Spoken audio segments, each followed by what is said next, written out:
এখন আমরা রাঁধতেছি আলু দিয়ে কাসকি, মানে এটাকে চচ্চড়ি বলে, দেশি কাসকি। এই মাঝদি নদী থেকেই ধরা এই কাসকিটা। নদীটার নাম বলতে পারতেছি না।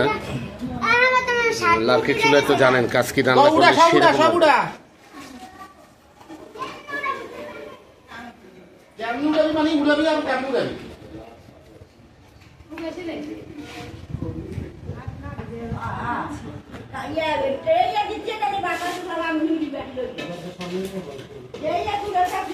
তারা এই মুরগিতে জলদি স্নার তোমার উপরেতেই ভরবো।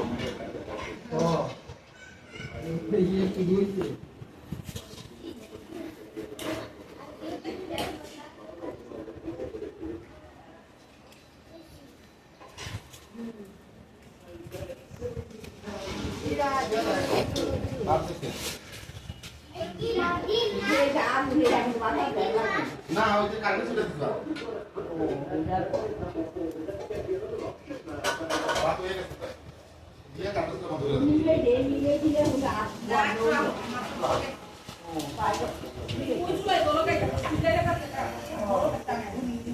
এই ট্রেনেটার এই সাইড দিয়ে দে, বাতাসটা ওই সাইডে বাইরে যেতেছে। বাতাস তো ঘরের খাইতেছে।